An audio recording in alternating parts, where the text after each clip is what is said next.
Mhashamu Askofu Wilbrod Kibozi, askofu msaidizi wa Jimbo Kuu Katoliki Dodoma, wapendwa watawa wote wa kike na wa kiume, mpendwa frateli, wapendwa wanandoa ambao leo mtafunga kifungo cha ndoa, wapendwa sana watoto ambao leo wataimarishwa kwa sakramenti ya kipaimara, na taifa la Mungu kwa ujumla. Tumsifu Yesu Kristo. Kristo tumaini letu. Nipende kutumia nafasi hii kumkaribisha Baba Askofu Wilbrod Kibozi, askofu msaidizi wa Jimbo Kuu Katoliki la Dodoma. Leo baba, tuna watoto 138 ambao wanaomba kuimarishwa kwa sakramenti ya kipaimara, na pia 22 za wanandoa ambao wanataka kuyaacha maisha ya zamani na wanataka sasa kuingia katika sakramenti na kuishi maisha. Nikuombe baba na nikukaribishe katika adhimisho hili ambao ndani yake kuna utoaji wa masakramenti haya, sakramenti ya ndoa na sakramenti ya kipaimara. Karibu sana.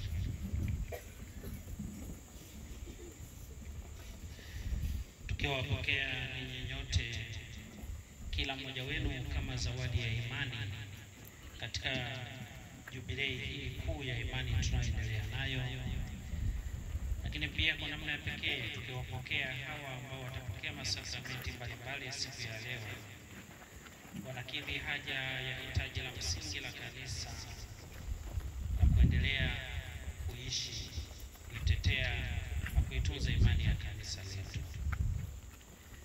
Basi pamoja na nia hizo na nia zingine nyingi, tukikumbuka na kusali kwa ajili ya kuombea amani ya nchi yetu, haki na uwajibikaji ulio mzuri, na zaidi ya hayo tukikumbuka na kusali kuziombea familia zetu, hasa wazazi na walezi waendelee kuwalea vijana wetu kiroho na kimwili.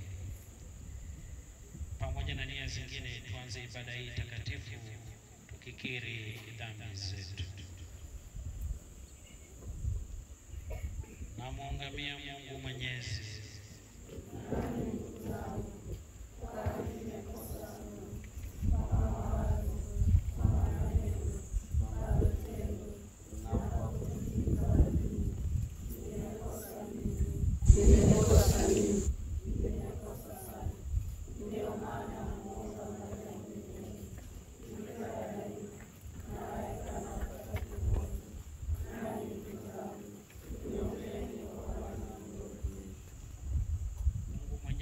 atuhurumie, atusamehe dhambi zetu, atufikishe kwenye uzima wa milele.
Mungu Mwenyezi rehemu, tunakuomba utujalie huyo Roho Mtakatifu anayekuja awe radhi kutufanya kuwa hekalu la utukufu wake kwa kuishi ndani yetu kwa njia ya Bwana wetu Yesu Kristo mwanao, naishi na kutawala nawe katika umoja wa Roho Mtakatifu, Mungu milele na milele.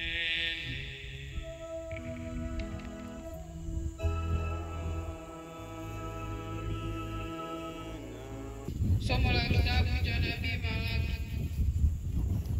Angalieni, siku ile inakuja, inawaka kama tanuru, na watu wote wenye kiburi nao wote watendao uovu watakuwa makapi, na siku ile inayokuja itawateketeza, asema Bwana wa majeshi, hata itawaachia shina wala tawi.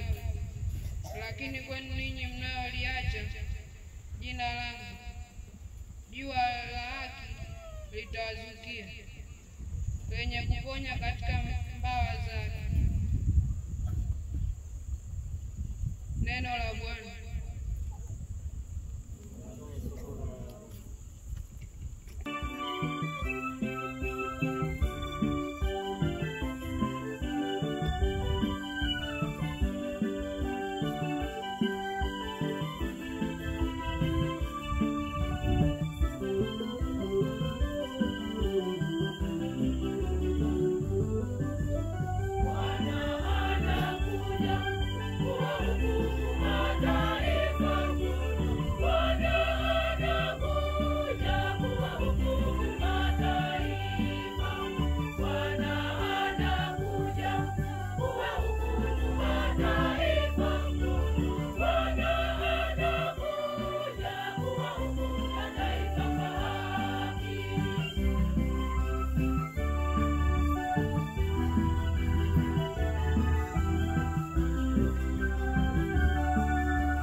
bila utaratibu kwenu, wala hatukula chakula kwa mtu yoyote bure, bali kwa taabu na masumbuko. Usiku na mchana tulitenda kazi ili tusimlemee mtu. Kwa kwenu awali yote, si kwamba hatuna amri, lakini makusudi tufanye nafsi zetu kuwa kielelezo kwenu, mtufuate.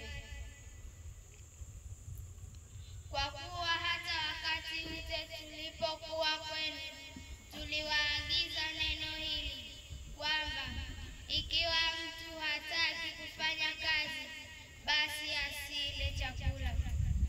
Maana twasikia kwamba wako watu kwenu waendao bila utaratibu, hawana shughuli zao wenyewe, lakini wanajishughulisha na mambo ya wengine. Basi twawaagiza hao na kuwaonya katika Bwana Yesu Kristo, watende kazi kwa utulivu na kula chakula kila chao wenyewe. Neno la Bwana. Tumshukuru Mungu.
Somo la Injili takatifu ilivyoandikwa na Luka.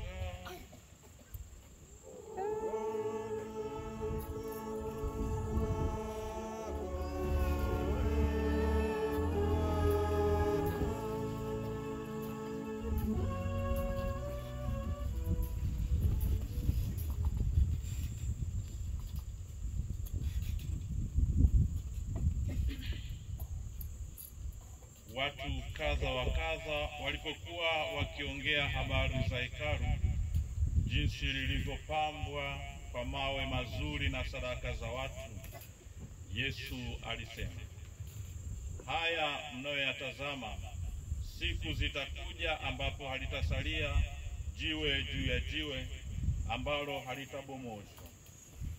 Wakamuuliza wakisema, Mwalimu, mambo hayo yatakuwa lini? Nayo ni nini ishara ya kuwa mambo hayo ya karibu kutukia? Akasema, angalieni msije mkadanganyika, kwa sababu wengi watakuja kwa jina langu wakisema, mimi ndiye, tena majira yamekaribia. Basi msiwafuate hao.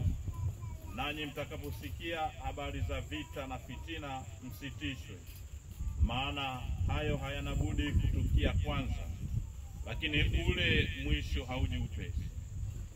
Kisha aliwaambia, taifa litaondoka kupigana na taifa, na ufalme kupigana na ufalme. Utakuwa na matetemeko makubwa ya nchi, na njaa na tahuni mahali mahali, na mambo ya kutisha na ishara kuu kutoka mbinguni. Lakini kabla ya hayo yote hayajatukia, watawakamata na kuwaudhi. Watawapeleka mbele ya masinagogi na kuwatia magerezani, mkipelekwa mbele ya wafalme na maliwali kwa ajili ya jina langu. Na hayo yatakuwa ushuhuda kwenu. Basi kusudieni mioyoni mwenu kutofikiri kwanza mtakavyojibu, kwa sababu mimi nitawapa kinywa na hekima ambayo watesi wenu wote hawataweza kushindana nayo wala kuipinga. Nanyi mtasalitiwa na wazazi wenu na ndugu zenu na jamaa zenu na rafiki zenu, nao watawafisha baadhi yenu. Nanyi mtachukiwa na watu wote kwa ajili ya jina langu. Walakini hautapotea hata unywele mmoja wa vichwa vyenu. Nanyi kwa subira yenu mtaziponya nafsi zenu. Neno la Bwana.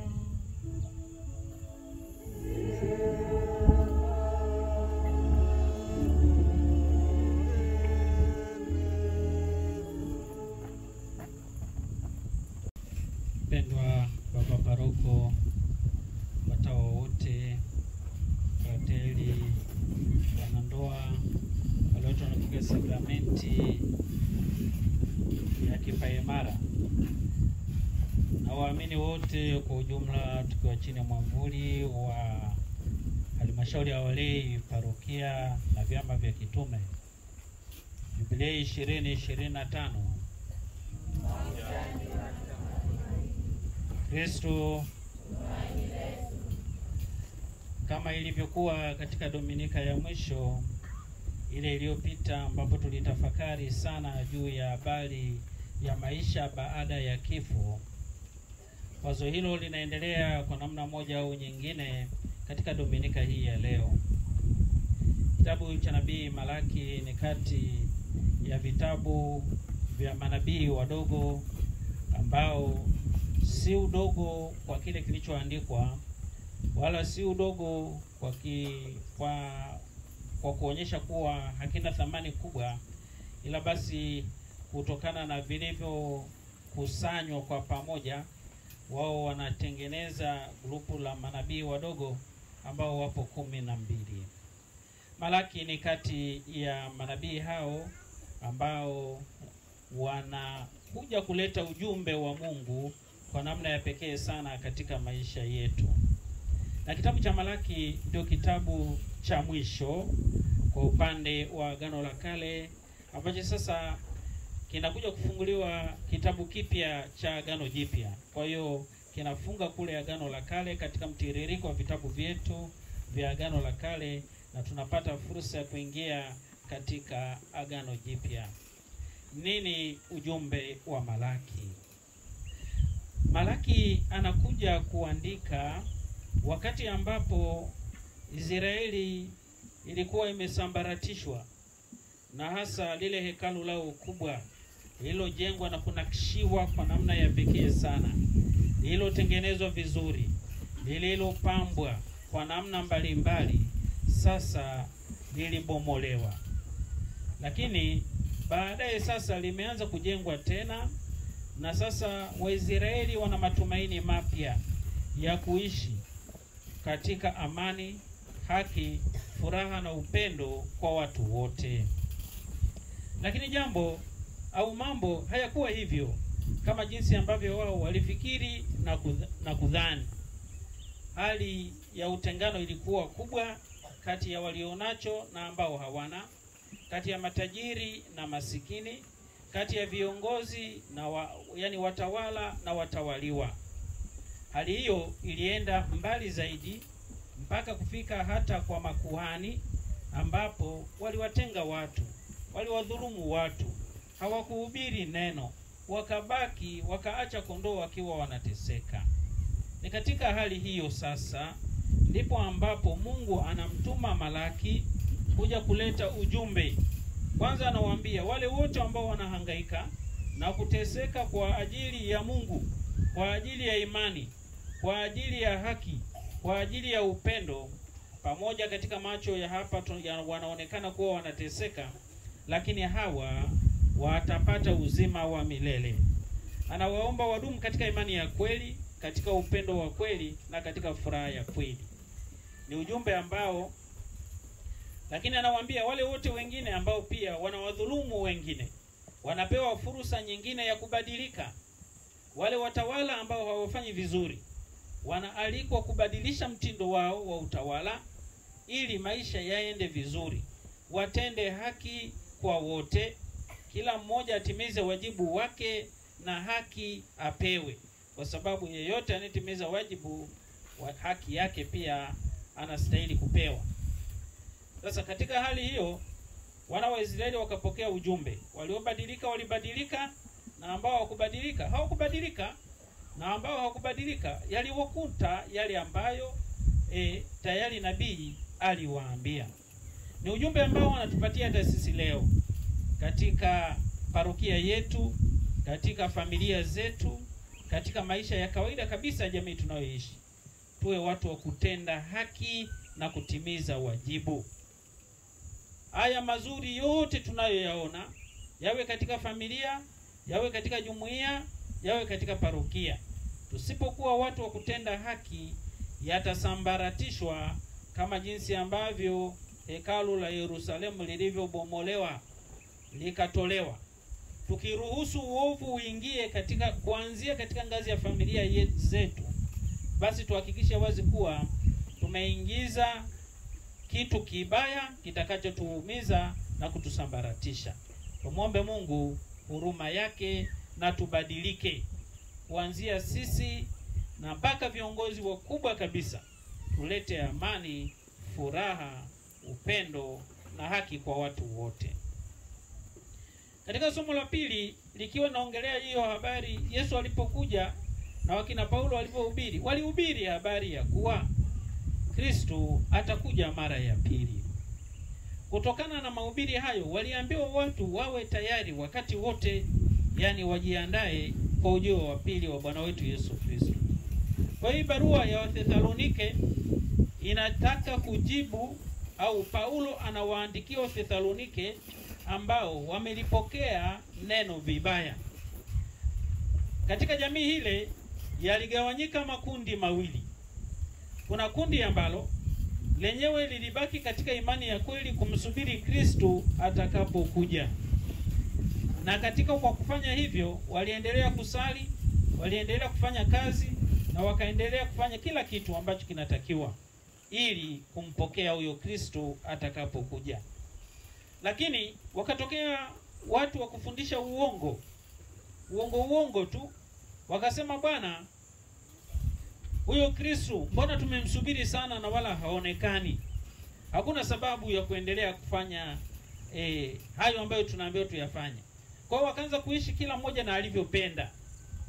Lakini wapo wengine ambao sasa walienda katika upande tena wa pili, wakasema Kristo atakuja haraka sana. Kwa sababu hiyo hakuna sababu ya kulima, kufanya nini? Unalima ili viwe vya nani? Hakuna kuoa wala kuolewa. Unaoa ili iweje huyo mke wako au mume wako, ili iweje? Kwa watu wakaishi tu wakawa wamestarehe, wana maisha ya bwete, wamebweteka, hali ambayo ilisababisha njaa na vifo mbalimbali, kwa sababu watu hawakutenda kazi, hawakufanya kazi. Paulo ndo anawaletea huu ujumbe akijitolea mfano yeye mwenyewe, akisema kuwa kumbukeni kuwa hata mimi nililazimika kufanya kazi, tena alisuka hata vikapu akauza ili apate pesa aweze kula. Kwa hiyo msisitizo wa pili kuwa anasema kuwa ni ukweli kuwa Kristo atakuja, lakini lini atakuja hakuna anayefahamu. Leo tangu barua hii imeandikwa ni takriban miaka 2000 huko. Imeandikwa hii barua ya Wathesalonike. Lakini mpaka leo tunaendelea kumsubiri Kristo atakapokuja kwa mara ya pili. Mara ya kwanza alishakuja, lakini mara ya pili bado tunaendelea kumsubiri. Sasa watu tukae tu tubweteke, tusifanye kazi. Tutakula nini? Tutavaaje?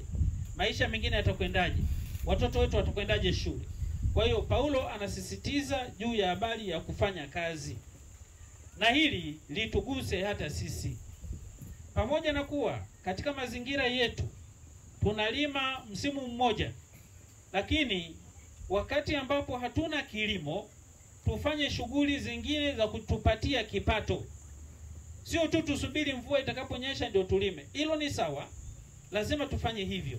Lakini pia mvua, Dodoma yetu tunajua kabisa kuwa kuanzia mwezi wa 4 mpaka wa 11 ni mkavu. Muda mrefu zaidi katika mwaka. Yaani ni zaidi, kipindi ambacho tunapata mvua ni kidogo mno kuliko kipindi ambacho hatupati mvua.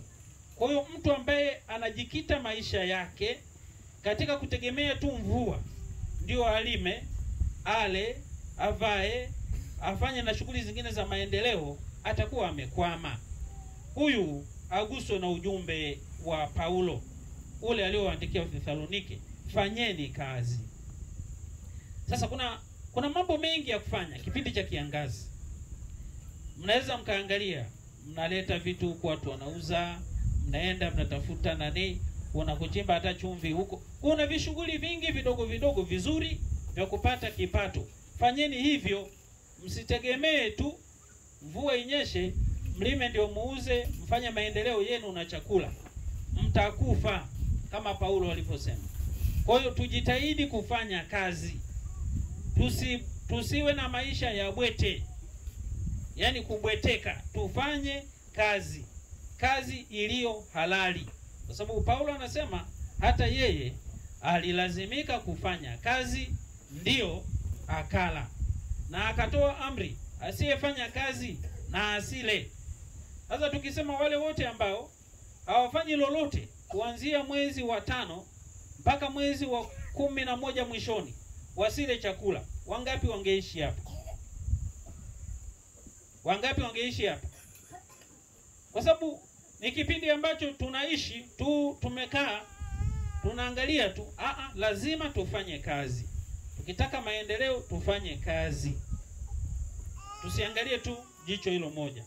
Kwa hiyo ni waombe, lakini pia tunapofanya kazi tujue kuwa Kristo anakuja. Kwa hiyo tuangalie na maisha yetu ya kiroho yamekaa vipi, ili tuweze kwenda vizuri zaidi. Na tunashukuru Mungu leo tunapofanya siku hii nzuri na ya pekee katika parokia yetu, kushuhudia mafumbo makubwa ya imani yetu kwa wanandoa wengi namna hii, kubariki ndoa kwa mara moja, kwa vijana wetu kupokea sakramenti ya kipaimara, ni ushuhuda kuonyesha kuwa imani inakuwa, imani inaotesha mizizi kati yetu.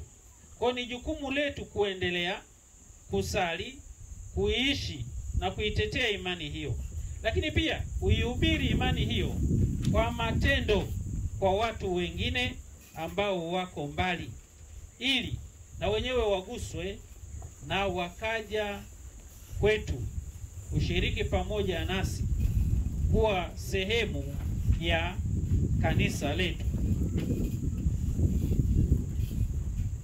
Habari ya hekalu limeendelea kuongelewa hata katika Injili ya leo. Hilo hekalu la Yerusalemu lilijengwa vizuri na Solomoni, lilikuwa zuri sana na la kupendeza, na ni hekalu ambalo liliwavutia watu wengi, sio tu wale wa Yerusalemu, yani Wayahudi, lakini hata watu wa mipakani, majirani zao, wale watu waliokuwa kutoka katika nchi ya Samaria na Yuda huko pembeni, wote walipenda kuja Yerusalemu kuliona hekalu lilivyokuwa zuri.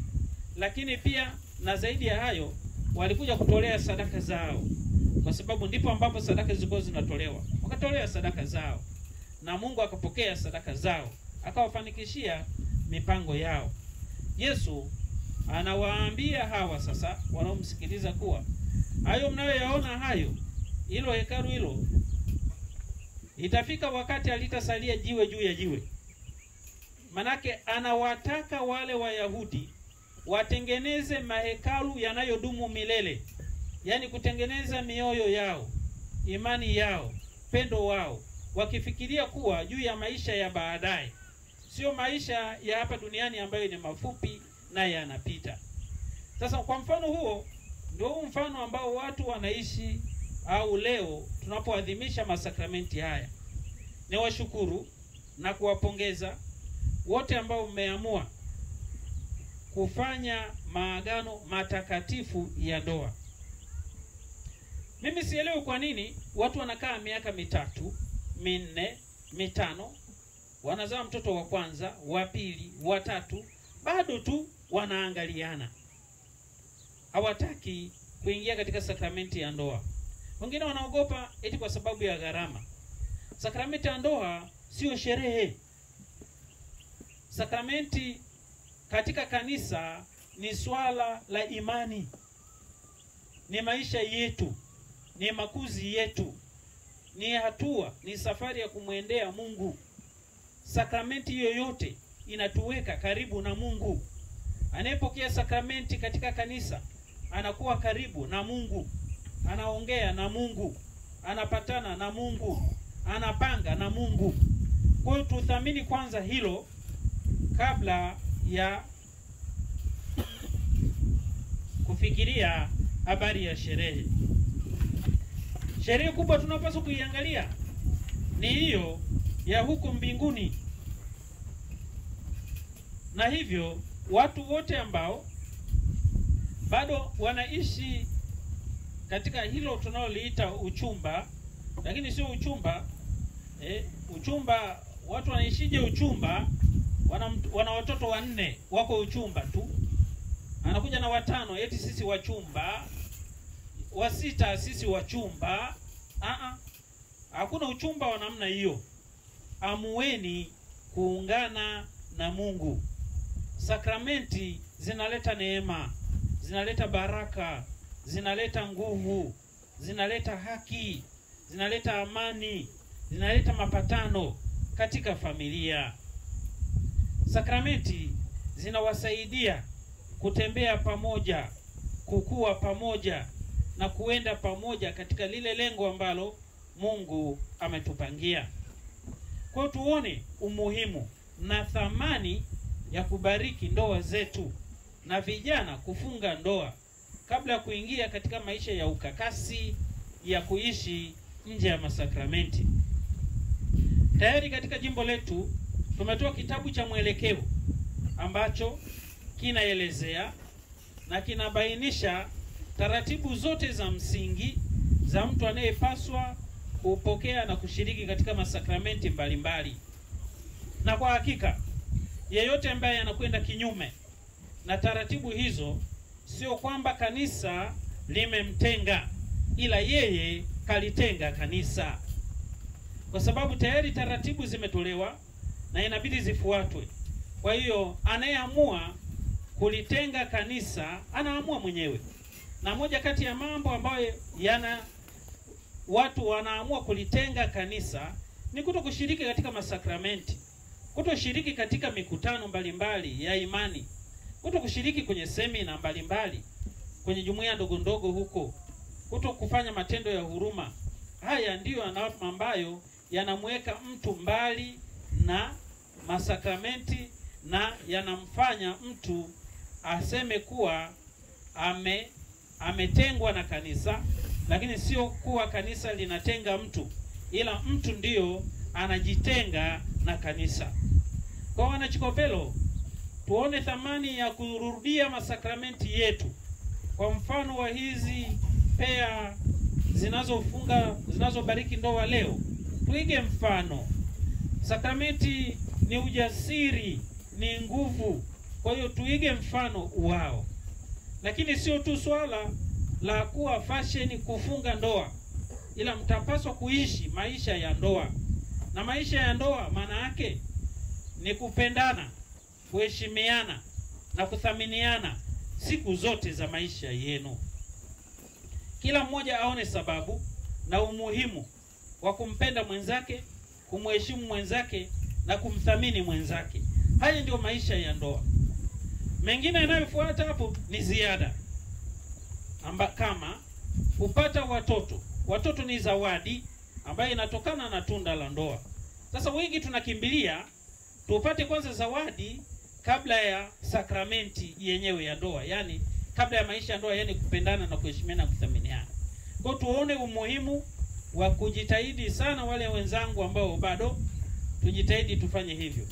Tunaliumiza kanisa, tunalijeruhi kanisa tunapoishi nje ya masakramenti.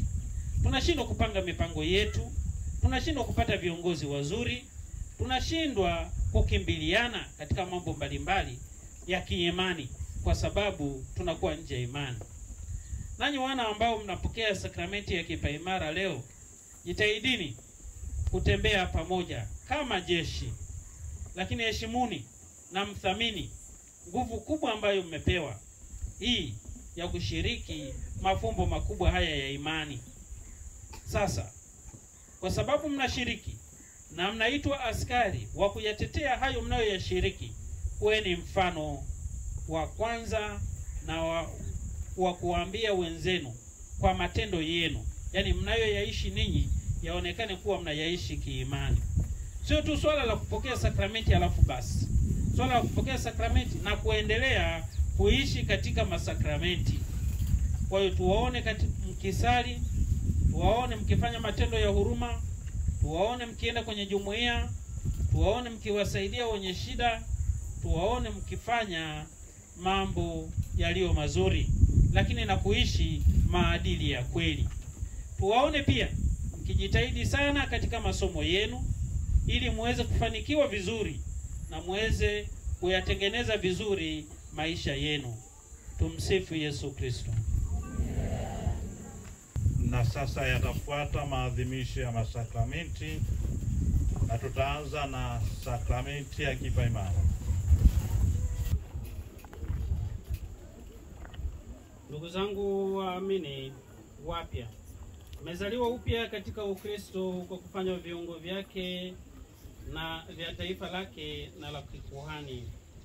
Iliyowabakia sasa ni kumpokea Roho Mtakatifu aliyetushukia, ndiye aliyetumwa na Bwana kwa mitume siku ya Pentekoste. Nao mitume na waandamizi wao waliwapa watu waliobatizwa huyo Roho Mtakatifu. Basi nanyi vile vile mtaipata nguvu ya Roho Mtakatifu tulioahidiwa. Kwa nguvu hiyo mtafanana na vizuri zaidi na Kristo na kutoa ushuhuda wa mateso na ufufuko wake Bwana. Mtafanywa wana kanisa hodari, mpate kuujenga mwili wa Kristo katika imani na mapendo.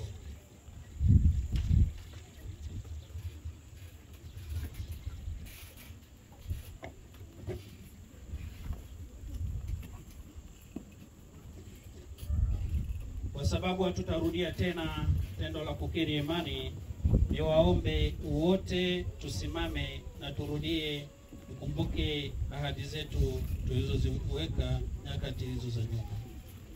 Sasa ninawahoji nanyi wana Kipaimara, nataka muitikie kwa sauti hiki ninachowauliza.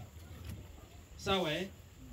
Wasimamizi hakikisheni wanaitikia kwa sauti hawa. Asiitikia kwa sauti, vuta mweke pembeni na makatekista. Kwa sababu hii ndio imani yetu. Imani ya msingi inajengwa hapa. Mnamkataa shetani na mambo yake yote na hila zake zote? Ndio. Kwendeni zenu. Nani anamwambia mnaitikia hivyo? Mnaitikiaje hiyo?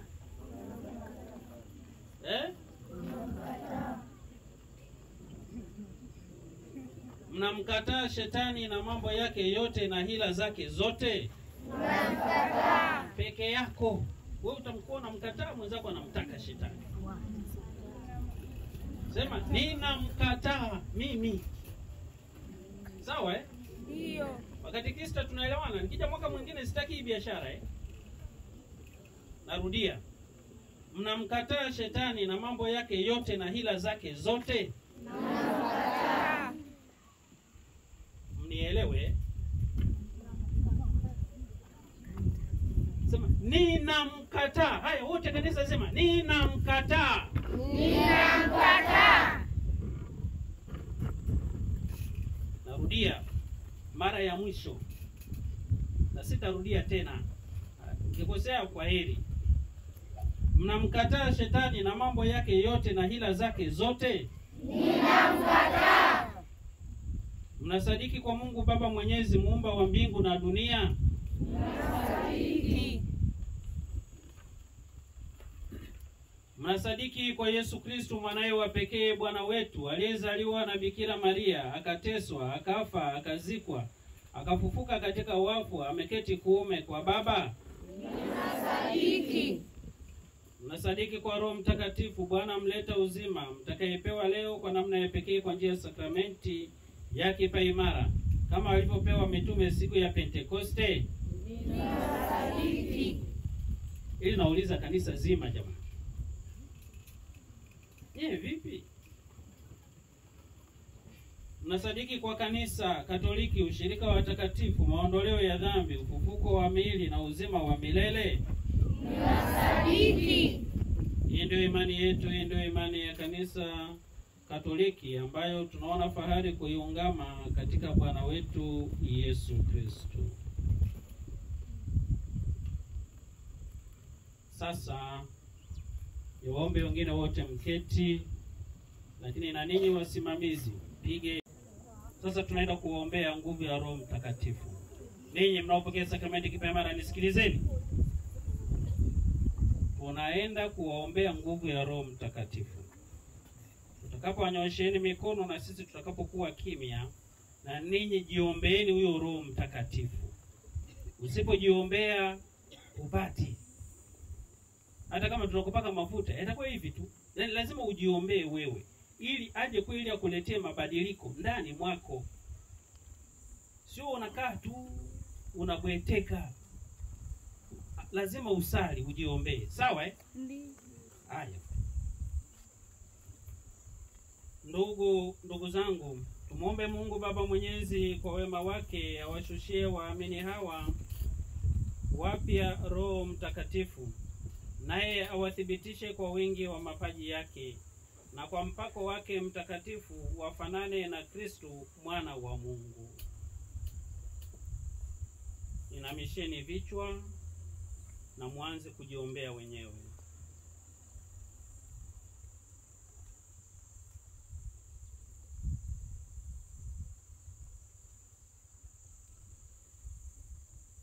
Mungu Mwenyezi, Baba wa Bwana wetu Yesu Kristo, ndiwe uliyewazaa upya watumishi wako hawa kwa maji na Roho Mtakatifu, ukawaokoa katika dhambi.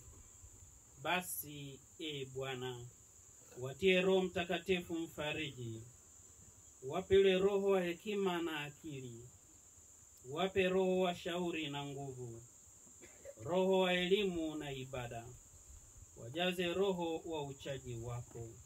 Tunaomba hayo kwa njia ya Kristo Bwana wetu. Amen. Amani iwe kwako wewe.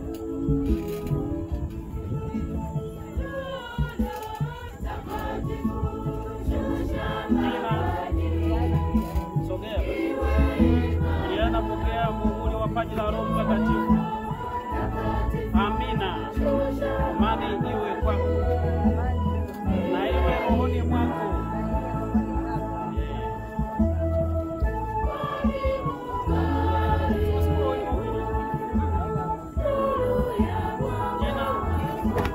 Yesu apokea muhuri wa paji la Roho Mtakatifu. Amina. Amani iwe kwako. Tayari? Nendeni. Sogea.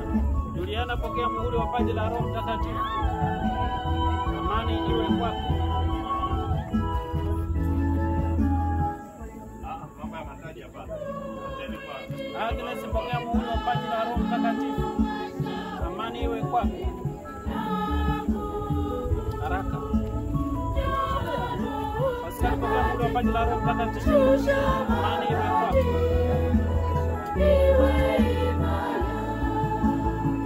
Anita, pokea muhuri wa paji la Roho Mtakatifu. Amani iwe kwako. Amani iwe kwako. Amani iwe kwako. Na iwe rohoni mwako. Nyinyi watoto.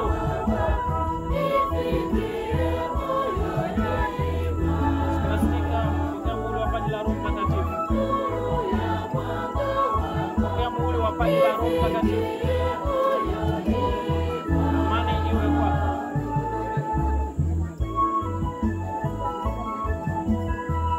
Anapokea muhuri wa paji la Roho Mtakatifu. Amani iwe kwako.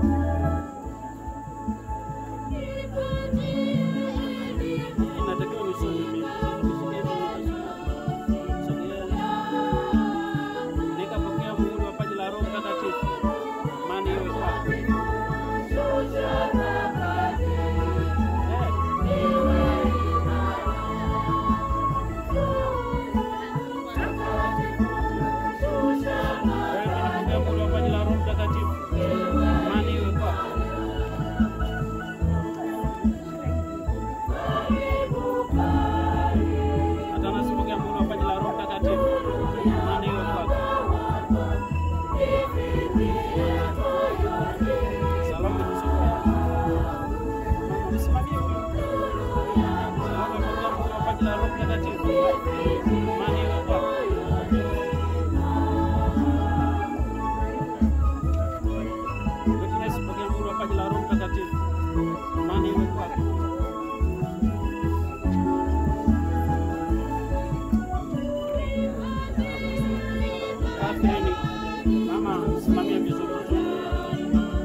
pokea Mungu kwa jina la Roho Mtakatifu. Imani iwe kwako.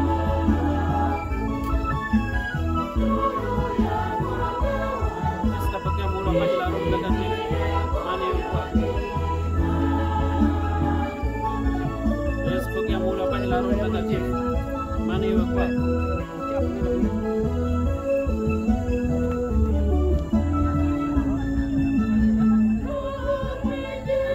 Pokea Mungu kwa jina la Roho Mtakatifu. Imani iwe kwako. Na iwe rohoni mwako. Sema na iwe rohoni mwako. Sio kwako tena. Mimi nishakwambia kwako ni na iwe rohoni mwako.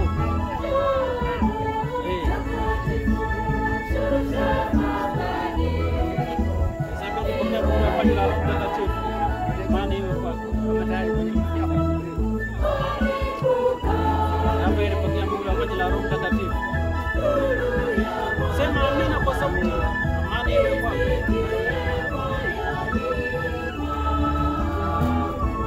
Naomba nipokee Mungu kwa jina la Roho Mtakatifu. Imani iwe kwako.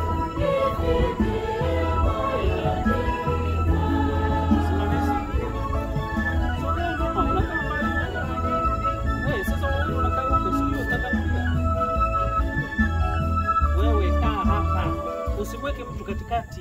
Wewe simamia huyu. Huyu akija zamu yake itafika. Uliona, pokea Mungu kwa jina la Roho Mtakatifu. Sauti.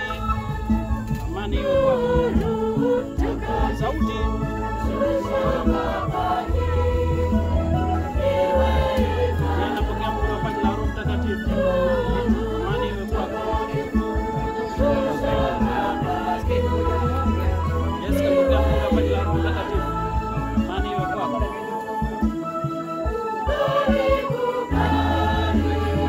William, pokea Mungu kwa jina la Roho Mtakatifu. Imani iwe kwako.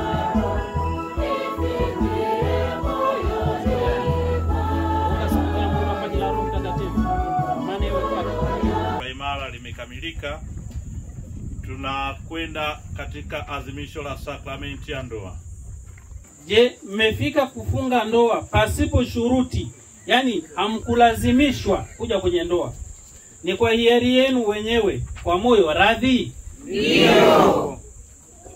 Je, mko tayari kuishi maisha ya ndoa? Ndio. Maisha ya ndoa maana yake ni hapa. Kupendana na kuheshimiana siku zote za maisha yenu? Ndio. Nyingine mbona muitikie se? Mko tayari kuishi maisha ya ndoa, yani kupendana na kuheshimiana siku zote za maisha yenu? Ndio. Je, mko tayari kuwapokea kwa mapendo watoto mtakaopewa na Mungu na wale ambao tayari mmeshapewa? Maana kuna wengine tayari mmeshapewa. Na kama hamtapewa tena basi zawadi nafikiri mlishapewa huko nyuma. Mko tayari kuwalea hao wote watoto na wengine kama ni kuwalea wajukuu mtakaopewa, ili mkawafundisha mila na desturi za kanisa kama Mungu anavyotaka katika kanisa lake? Ndio.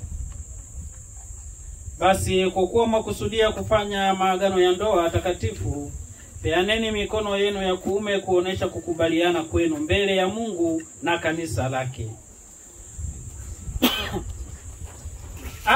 Mpe mwenzako mkono wa kuulia wa kuume.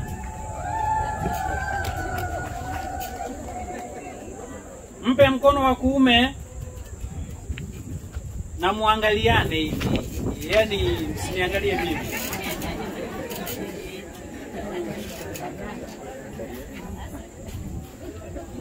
Sasa mnaoneana aibu hapa? Je, muangaliane bwana. Kuna jambo linaendelea hapa.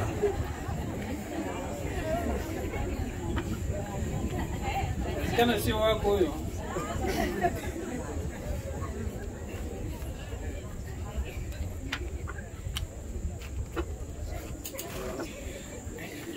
Bwana, unamfahamu mke wako jina lake? Mabwana nyie, mnawafahamu wake zenu majina yao? Ndio. Nitawahitaji baadaye mwataje kwa majina. Alafu na nyie kina mama, mnawafahamu waume zenu majina yao? Ndio. Ya ubatizo. Usiseme sijui baba fulani. Jina la ubatizo nalifahamu? Ndio.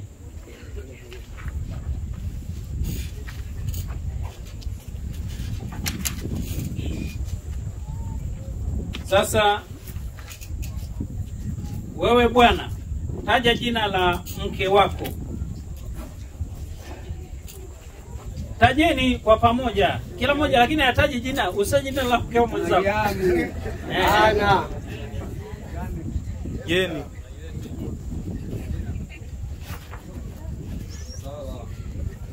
Wewe taja jina la mke wako.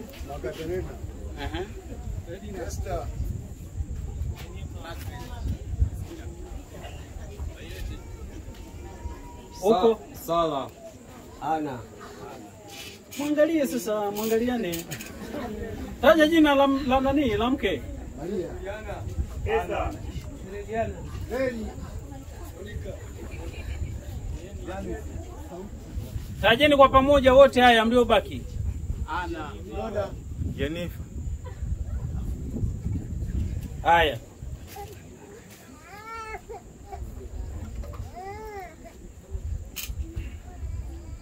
Na wewe jina lako, sema mimi. Unataja jina lako. Wanaume, mnaanza wanaume, sema mimi. Taja jina lako. Mimi fulani.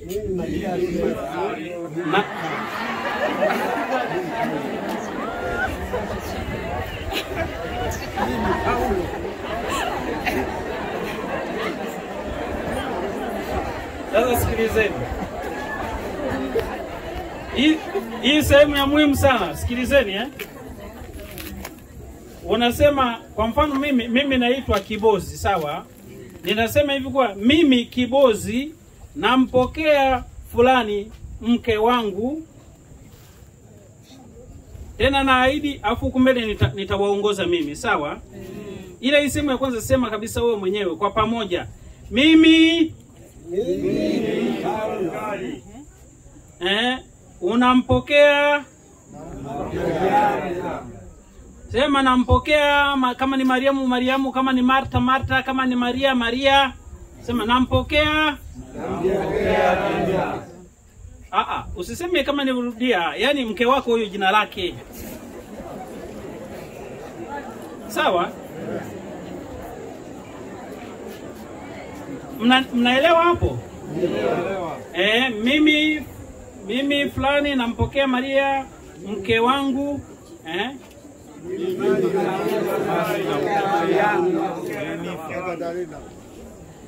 tena naahidi kuwa mwaminifu kwake. Tena naahidi kuwa mwaminifu kwake. Katika taabu na raha. Katika magonjwa na afya. Nimpende na kumheshimu siku zote za maisha yangu.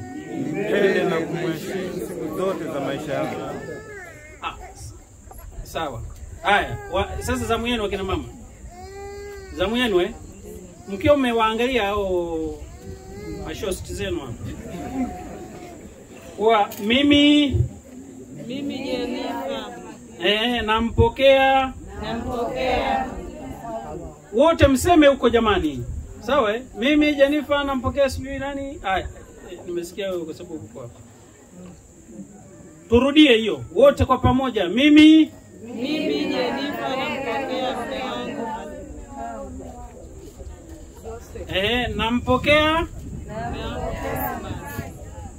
Sauti sasa.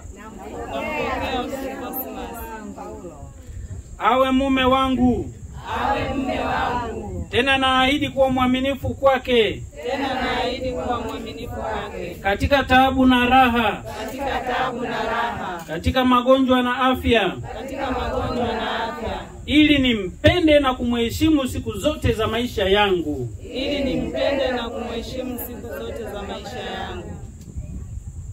Haya bwana. Sasa nauliza swali lingine la mwisho hapa. Kuna yeyote amelazimishwa katika haya kati yenu? Ni kwa hiari Ndio. Na mnawapenda Ndio. Mnataka kuishi nao maisha yote? Ndio. Mpaka kifo kiwatenganishe? Ndio. Aliyeunganisha Mungu Mwanadamu asiatenganishe. Amtengwi? Ndio. Kwisha. Basi ukubaliano wenu huo mlioonyesha mbele ya kanisa, Bwana na uthibitishe kwa wema wake, apende kuwazidishia wingi wa baraka zake. Aliyeunganisha Mungu, kamwe mwanadamu asiwatenganishe.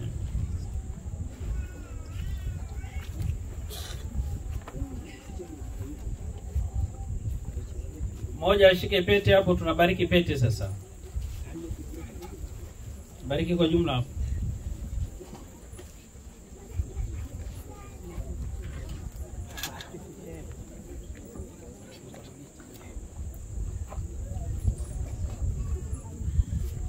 Ee Bwana Mungu, tunakuomba uzibariki pete hizi, Baba, Mwana na Roho Mtakatifu. Pete hizi kwa jina lako, na kuwatakasa hawa watumishi wako watakaozivaa pete hizi. Daima ziwe ishara ya mapendo na uaminifu kamili kati yao. Wadumu katika amani na mapenzi yao ya kweli. Waishi daima wakipendana. Tunaomba hayo kwa njia ya Kristo Bwana wetu. Amina.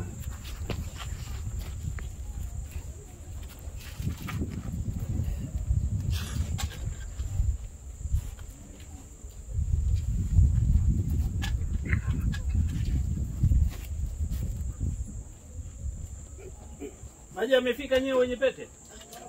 Hajafika? Sio mpaka aliwanishe pete, acheni mambo yenu.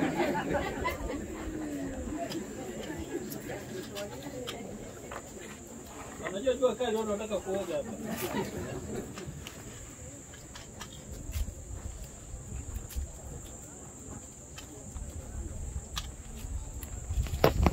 Amefika?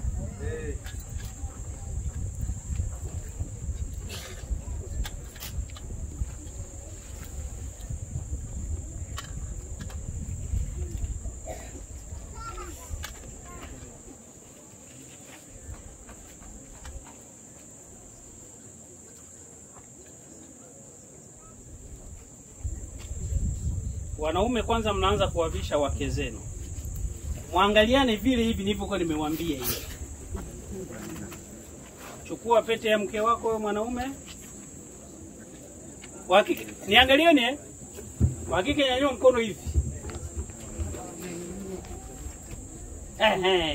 Alafu mwanaume unaukamatia hapa. Kamata vizuri.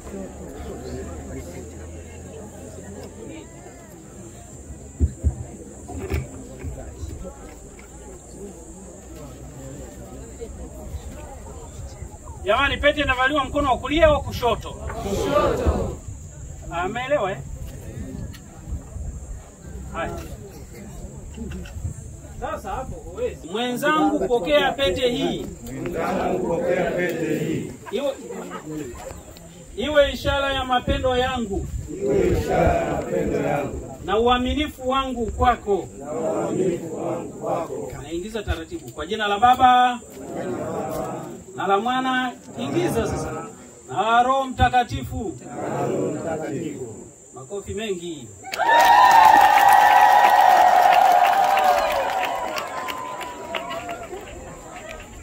Haya mama, zoezi hilo kamateni.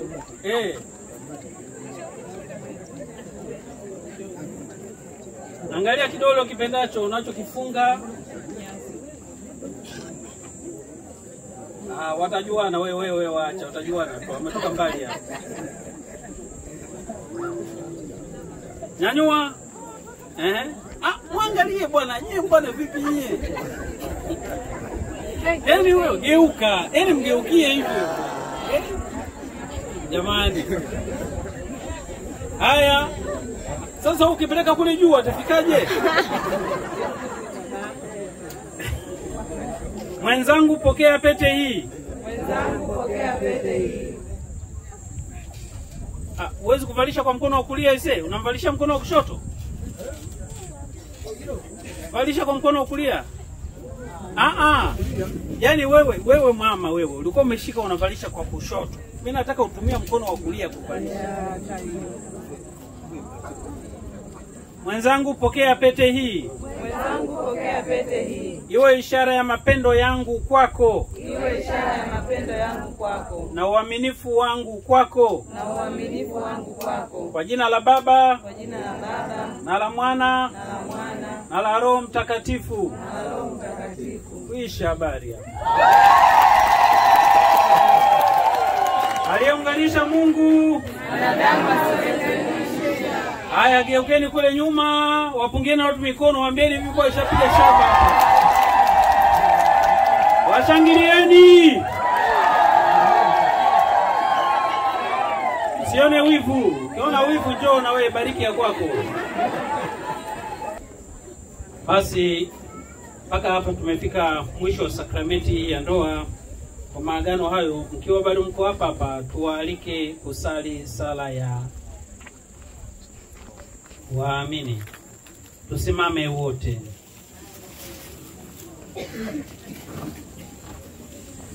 Ndugu zangu, tumuombe Mungu Baba kwa unyenyekevu. Sala hii iwe sala yetu sote, kama vile imani, matumaini na mapendo huwa yote pamoja, na hayo hutoka kwa Roho wake Mtakatifu.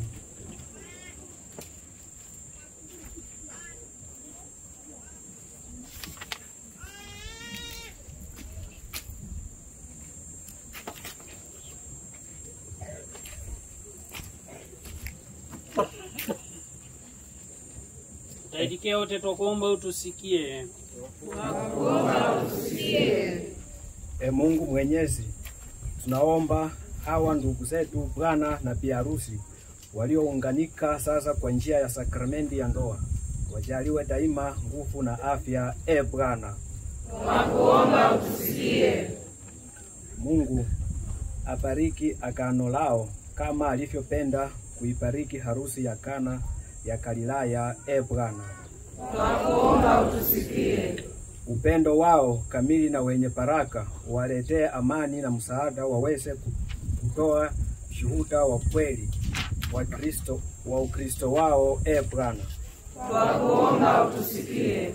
Taifa la Mungu liweze kukua katika fadhila siku kwa siku, na watoe wenye shida mbalimbali wajaliwe msaada wa neema ya Mungu.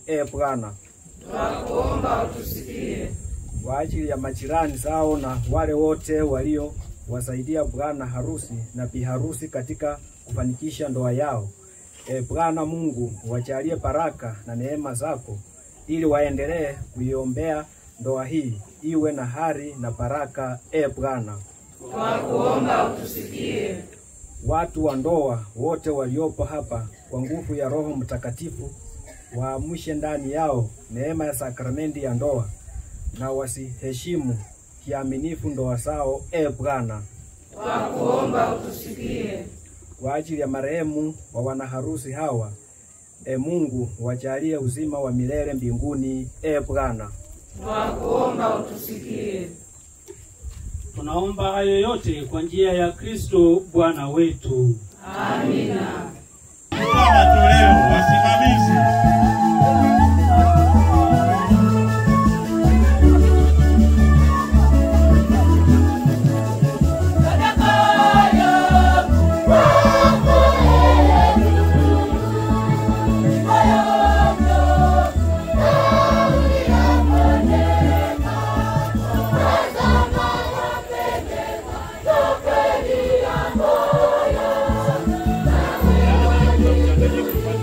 Every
Tudumu yetu ya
Salini ndugu, ili sadaka yangu na yenu ikubalike kwa Mungu Baba Mwenyezi.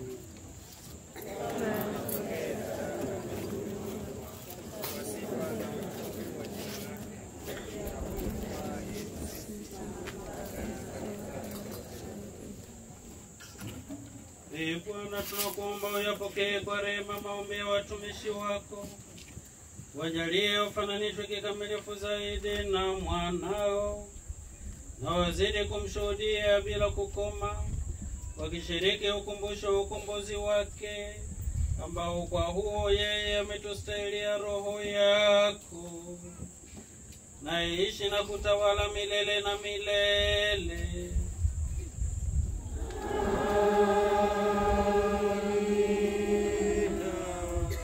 Bwana awe nanyi.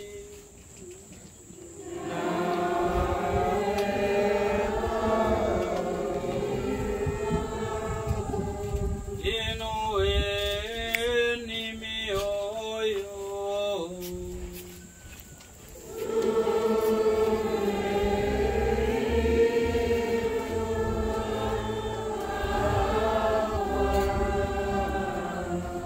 Tumshukuru Bwana Mungu wetu.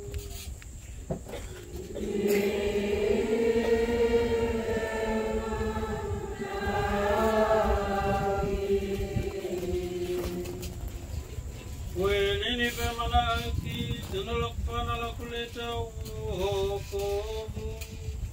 Tukushukuru wewe daima na popote, Bwana Baba uliye mtakatifu, Mungu Mwenyezi wa milele, kwa njia ya Kristo Bwana wetu. Yeye alipaa juu ya mbingu zote, akaketi kuumeni kwako, akatimiza ahadi ya kumpeleka Roho Mtakatifu, anayetufanya wanao. Kwa sababu hiyo, sasa na hata milele, sisi pamoja na majeshi yote ya malaika tunakuimbia kwa uchaji, ukipaza sauti na kusema:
kiumbe kilichoumbwa nawe kinakusifu kwa haki, maana kwa njia ya mwanao Bwana wetu Yesu Kristo na kwa uwezo utendaji wa Roho Mtakatifu unavitia uzima vitu vyote na kuvitakatifuza, wala uwaje kuwakusanya watu kwako.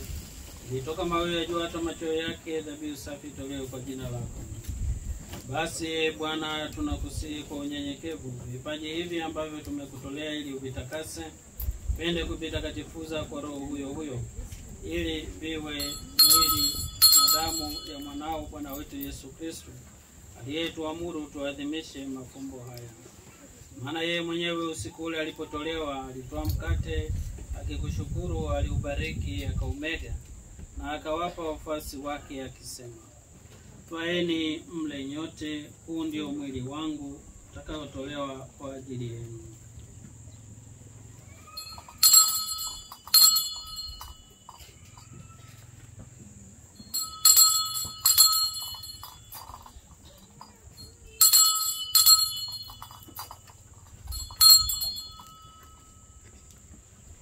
Vivyo hivyo baada ya kula akitwaa kikombe na kukushukuru, alikibariki na akawapa wafuasi wake akisema, twaeni mnywe nyote, hiki ndicho kikombe cha damu yangu, damu ya agano jipya na la milele, itakayomwagika kwa ajili yenu na kwa ajili ya wengi kwa maondoleo ya dhambi.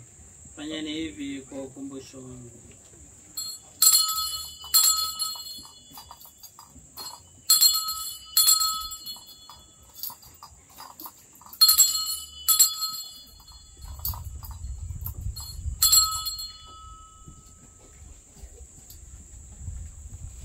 Fumbo la imani.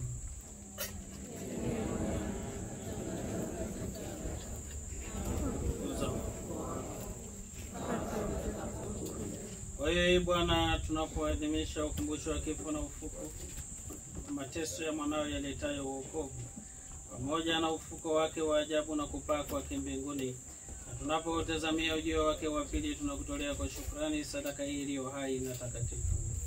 Tunakuomba uyaangalie matoleo ya kanisa lako, na kwa kumtambua yeye aliye kafara, ambaye ulitaka kutulizwa kwa sadaka ya kifo chake, tujalie sisi tunaotiwa nguvu kwa mwili na damu ya mwanao, na kujazwa Roho wake Mtakatifu, tupate kuwa mwili mmoja na roho moja katika Kristo. Yeye atufanye sisi tuwe kwako sadaka timilifu ya milele, ili tuweze kupata urithi pamoja na wateule wako.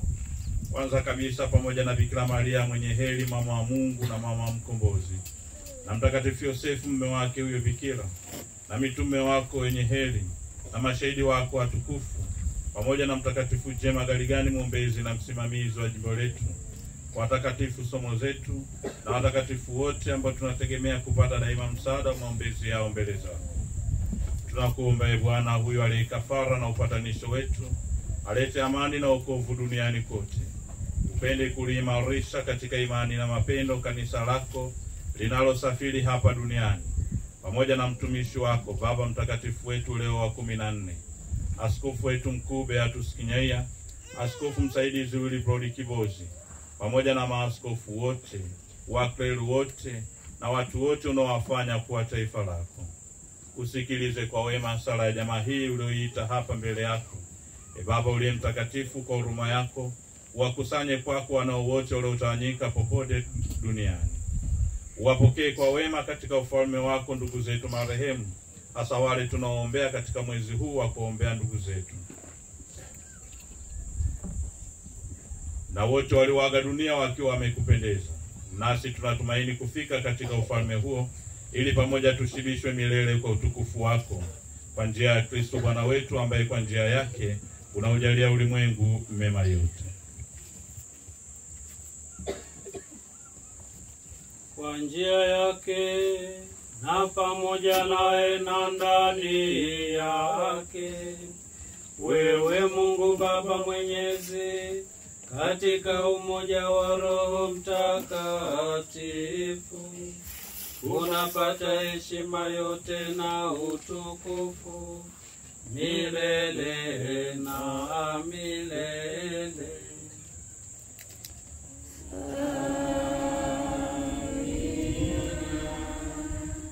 kupitia agizo la Mwokozi wetu na tukifuata mafundisho yake ya kimungu, tunathubutu kusema: Baba yetu ufalme wako ufike, utakalo lifanyike duniani kama mbinguni.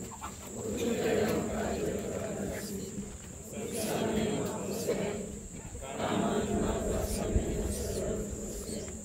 Usitie katika kishawishi, lakini utuokoe maovu. Bwana, tunakuomba utuokoe katika maovu yote, tujalie kwa wema amani maishani mwetu. Kusudi kwa msaada wa huruma yako tuopolewe daima na dhambi, wala tusifadhaishwe na jambo lolote, tunapotazamia tumaini lenye heri na ujio wa Mwokozi wetu Yesu Kristo. Kwa kuwa ufalme ni wako na nguvu na utukufu hata milele. Bwana Yesu Kristo, uliwaambia mitume wako, amani na wachieni, amani yangu na wapa. Usizitazame dhambi zetu, ila tu imani ya kanisa lako. Tupende kulijalia amani na umoja kama alivyo mapenzi yako, naishi na kutawala milele na milele. Amen. Amani ya Bwana iwe daima nanyi.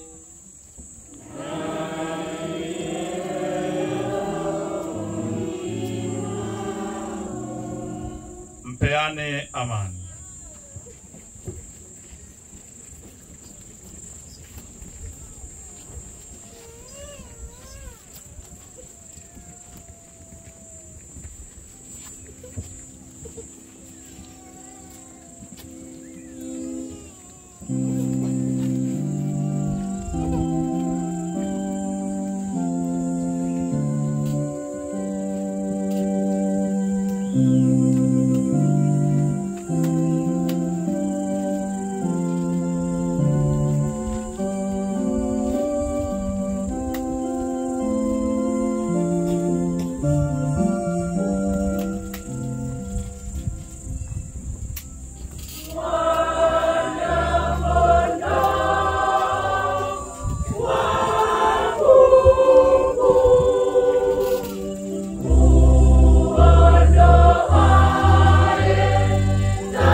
Tazama mwana-kondoo wa Mungu, tazama ondoaye dhambi za ulimwengu. Heri hao wale walikuwa kwenye karamu ya mwana-kondoo.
Mwili wa Kristo,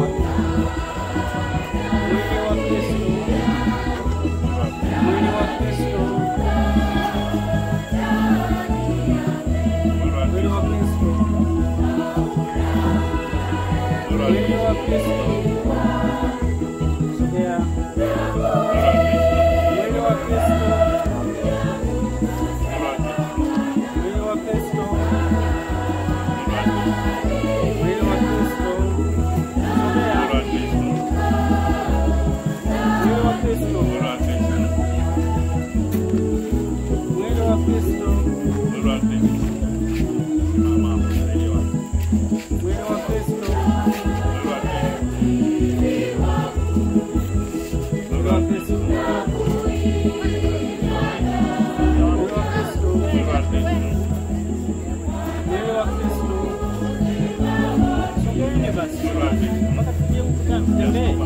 Naomba msogee.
Bwana uzidi kuwajalia baraka yako hata siku zijazo hao waliopakwa kwa Roho Mtakatifu na kushibishwa kwa sakramenti ya mwanao, nao wakiisha kushinda mabaya yote walifurahishe kanisa lako kwa utakatifu wao, na kwa matendo ya mapendo yao walisaidie listawi ulimwenguni kwa njia ya Kristo Bwana wetu.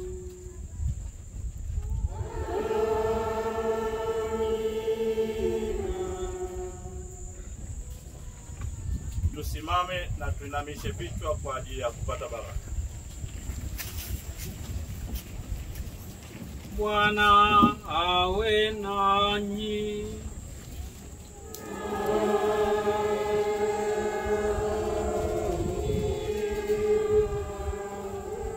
Jina la Bwana litukuzwe.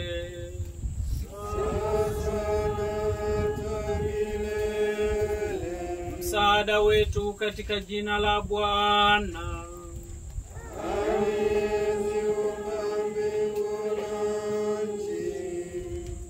Mungu Baba wa mianga aliyewapenda kuangaza akili ya wanafunzi kwa kuwamiminia Roho Mtakatifu mfariji, awajalieni kufurahia baraka yake na kujaa daima mapaji ya huyo Roho.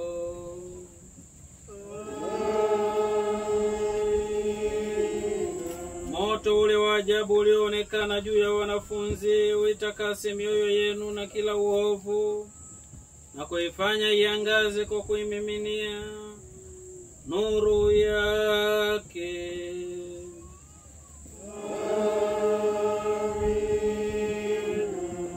Na Mungu aliyependa kuwaunganisha lugha mbalimbali kwa ungamo la imani moja, awadumishe ninyi katika imani hiyo, na kwa kutumaini awajalie kumuona yeye mliyemtumaini.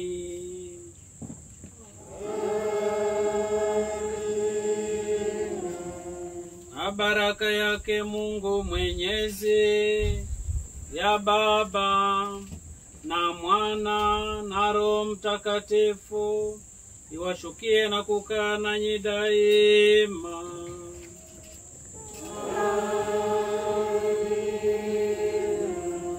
Nendeni na amani.